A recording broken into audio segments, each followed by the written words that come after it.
The sun beat down mercilessly on Westridge Avenue as Jamal Thompson, 17, adjusted his backpack and checked his watch. 3:45 p.m. Basketball practice had run late, and now he was rushing to catch the bus home. His phone buzzed, a text from his mom asking if he'd pick up milk on the way back. "Sure thing," he muttered, typing a quick response. 2 police cruisers screeched to a halt beside him. Before Jamal could process what was happening, 4 officers leapt out, weapons drawn. "Hands where we can see them." "Now," one officer shouted, his voice sharp as broken glass. "What?" "I didn't," Jamal began, confusion washing over him. "On the ground. Face down." Another officer charged forward, knocking Jamal's phone from his hand. "There's been a mistake," Jamal protested, heart hammering against his ribs. "I'm just heading home from." The pavement rushed up to meet him as an officer shoved him down. His cheek scraped against the rough concrete. Pain shot through his shoulders as someone twisted his arms behind his back. "We got him," an officer reported into his radio. "Male suspect matching description, corner of Westridge and Pine." Onlookers gathered, phones recording. Through blurred vision, Jamal noticed an elderly woman shaking her head sadly. "Wrong person. You have the wrong person." Jamal cried out. The fluorescent lights of Precinct 27 buzzed overhead as 2 officers dragged Jamal through the back entrance. His protests had earned him nothing but tighter handcuffs and a warning to shut his mouth. The booking area smelled of disinfectant and sweat. "Got that robbery suspect from the Oakwood jewelry store," announced Officer Brennan, shoving Jamal forward. "I wasn't anywhere near Oakwood." Jamal's voice cracked. "I was at basketball practice until," Officer Brennan's hand shot out, gripping Jamal's jaw. "I said quiet." Sergeant Phillips approached, clipboard in hand. His eyes, cold as winter ice, sized Jamal up. "So this is our smash-and-grab artist? Doesn't look smart enough to pull it off. Please, check with Coach Watson at Westridge High, he'll tell you I was." The punch came without warning, a quick jab to his ribs that doubled Jamal over, breath escaping in a painful gasp. "That's strike 2, Sergeant Phillips whispered, mouth close to Jamal's ear. "Strike 3 won't be so gentle." They pushed him into an interrogation room, uncuffed one hand, and secured him to a metal table bolted to the floor. Minutes stretched into an hour. Jamal's requests for water, for a phone call, for his parents, were met with indifference. When the door finally opened, Detective Lawson entered, slapping a file on the table. "4 witnesses put you at the scene, Thompson. Make this easy and confess." "That's impossible. I wasn't there." Tears threatened, but Jamal fought them back. Detective Lawson's hand came down hard across Jamal's face. "Wrong answer, kid. Let's try again." Blood from Jamal's split lip dripped onto his school t-shirt. The clock on the wall read 6:23 p.m. After 3 grueling hours of interrogation, Jamal's face was swollen, his left eye nearly shut. Detective Lawson had left, frustrated by Jamal's continued insistence on his innocence. Officer Renner entered the room. "1 phone call, kid. Make it count." He placed a desk phone in front of Jamal, watching with narrowed eyes. Jamal's trembling fingers pressed his father's number. 1 ring. 2 rings. 3. Marcus Thompson speaking. His father's deep, steady voice nearly broke Jamal's composure. "Dad," Jamal whispered, voice shaking. "They've got me at Precinct 27. They're saying I robbed some jewelry store, but I didn't." "They won't listen, Ann," his voice cracked as he fought back tears. "Jamal? What's happened to your voice? Are you hurt?"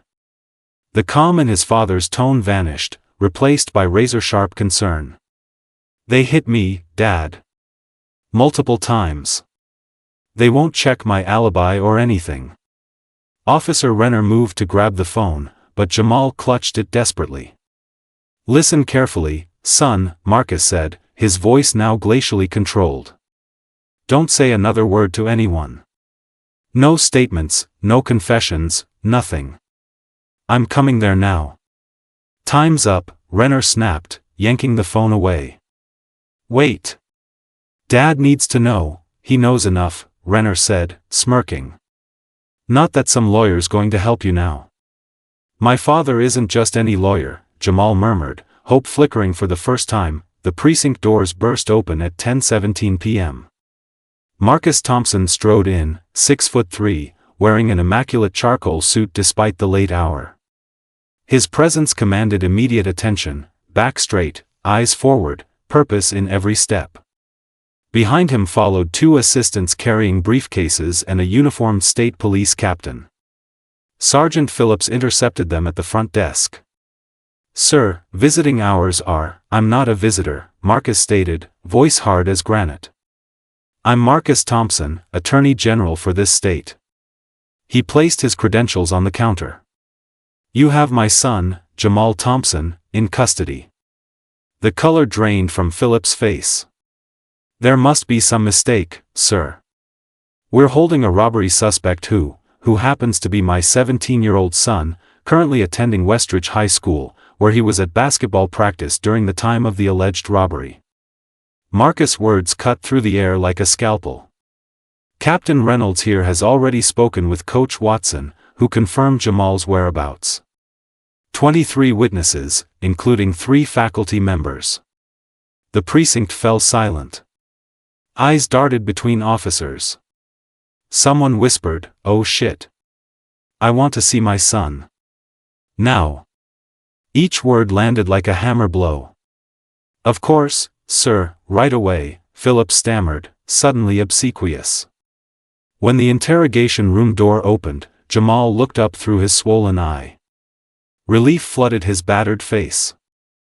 His father's expression shifted from controlled anger to naked fury at the sight of Jamal's injuries. He turned to Captain Reynolds. Document everything. Photographs. Medical assessment. I want names of every officer who had contact with my son. To Phillips, he added with deadly calm, and someone find Detective Lawson. We need to have a conversation about police brutality, false imprisonment, and assaulting a minor. Within 48 hours, Precinct 27 transformed from a neighborhood police station to ground zero of a state-level investigation. Marcus Thompson moved with calculated precision, turning the department inside out. Pull the body cam footage from every officer involved in the arrest, Marcus directed his team, now stationed in a commandeered conference room. Cross-reference timestamps with Jamal's phone GPS data. Jamal, released to his father's custody and medically treated, sat nearby reviewing statements with a victim advocate. His face still showed the marks of his ordeal, purple bruises fading to yellow around his eye, a cut on his lip healing slowly. Sir, we found something, said Lisa Chen, Marcus's chief investigator. She placed several photos on the table. The jewelry store's security camera caught clear images of the actual perpetrator.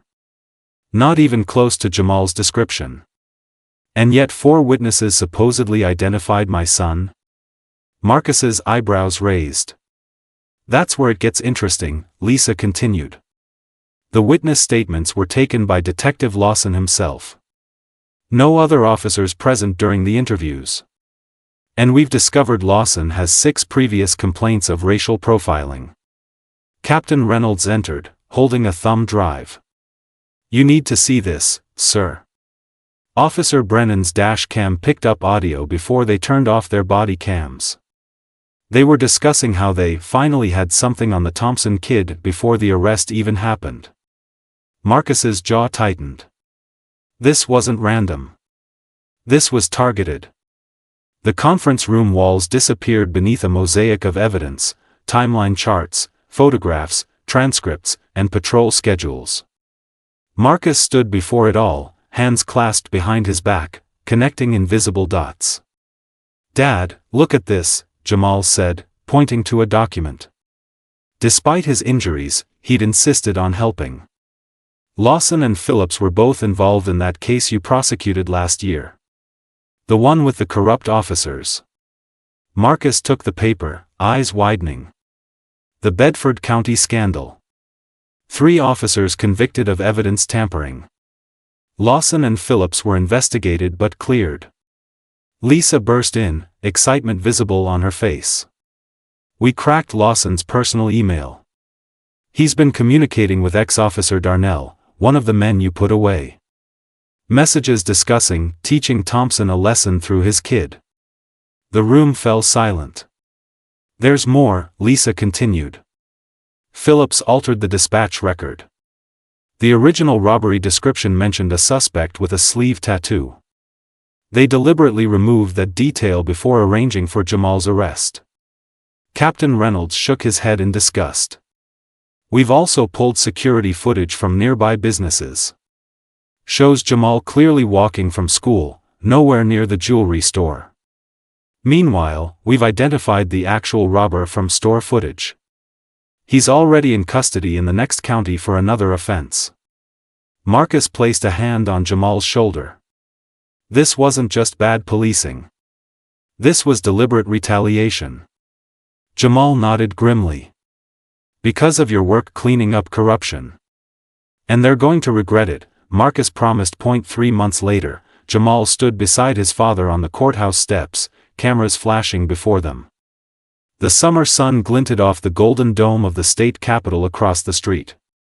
Today marks a significant victory not just for my son, but for justice itself, Marcus announced, voice carrying across the gathered crowd. The grand jury has returned indictments against 6 officers involved in this conspiracy of corruption and revenge.